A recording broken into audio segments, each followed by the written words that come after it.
Public-private money hybridity. Money that is created by swapping IOUs of different maturities can be issued both by public and by private institutions. The money supply in general is thus a hybrid of public and private money forms. In normal times, public and private money forms trade at par with each other. This makes them appear similar and often conceal inherent difference. Real-world monetary systems, therefore, are neither purely public nor are they purely private. Instead, they are a mixture of both. The actual delineation between public and private money form is historically contingent and can shift over time, especially through financial crisis. One way to account for the hybridity of credit money is to look at the public or private status of the issuing institution and ask whether public guarantees exist for the credit money issue. Along those lines, Posner suggests to use a money matrix as a heuristic tool. Figure 3. In this matrix, the left column displays two different categories of public credit money. The money-like liabilities of public institutions, typically a modern type of central bank, are pure public money. The credit money form issued in this way are currency and central bank deposit or reserve. Both form what sometimes is referred to as the monetary base or the monetary aggregate M0. Private public money are the money-like liabilities of private institutions that have public liquidity and solvency backstop, and can tap public institution balance sheet via the discount window or deposit insurance. Thus, a public-private partnership for money creation is in place, in which the public authorities also assume competence for regulating and supervising the private issuing institution. This category applies to commercial banks which issue deposits subject to regulation and supervision, but also have access to liquidity and solvency backstop. Deposits are typically the main element of the monetary aggregates M1 and M2 depending on their maturities. The right column displays two different categories of private credit money. The money-like liabilities of private institutions that do not have access to backstop on a public balance sheet are public-private money if issued against public assets and purely private money if issued against private assets. Shadow money form typically correspond to this category as they are issued outside any framework of public regulation, supervision, or backstopping. Depending on the monetary jurisdiction, some shadow money form may be part of broad money aggregates such as M3 or M4. More often, however, they are not represented in the official account of the money supply. Okay, this is the figure 3, the money matrix. Conceptually, the left one, public credit money form, and the right one is private credit money form.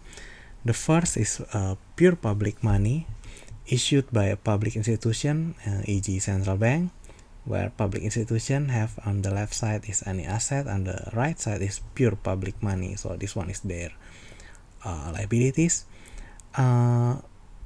Second, private public money issued by private institution backstop at public institution. Private institution have any asset, and on their liability they have private public money, public backstop.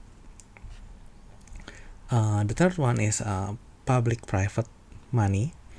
It's kind of different with the second one.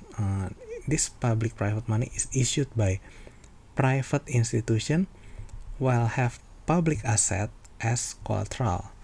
So in this private institution, they have public asset, but on the right side, in liability, they have public-private monies. The last one, fourth, is pure private money issued by a private institution, private asset as collateral. You have this one, private institution, the left one is private asset, the right one is a pure private money. An additional way to account for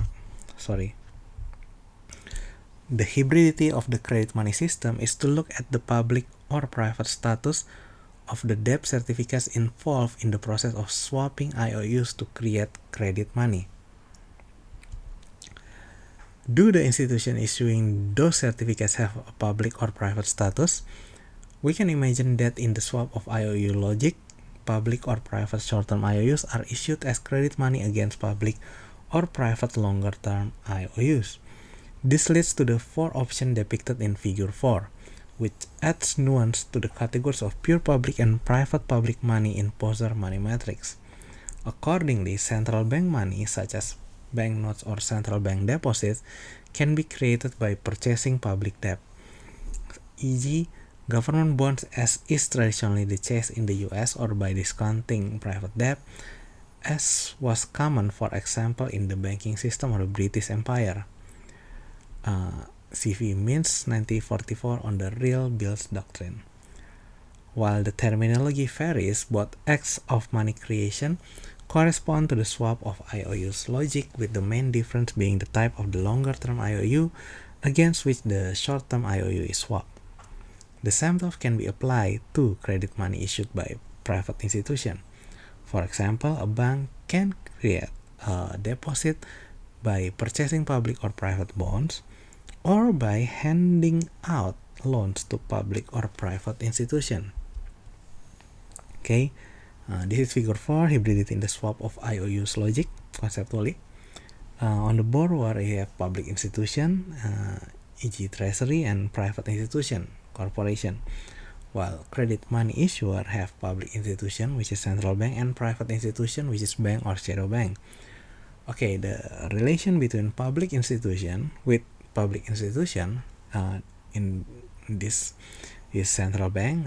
They have central bank deposit and government bond, while the public institution with private institution, they have bank deposit and government bond, loan to treasury. Private institution or corporation with central bank, they have bank deposit and bill of exchange, while private institution with private institution, corporation with bank or shadow bank, they have bank deposit and bill of exchange, loan to corporation.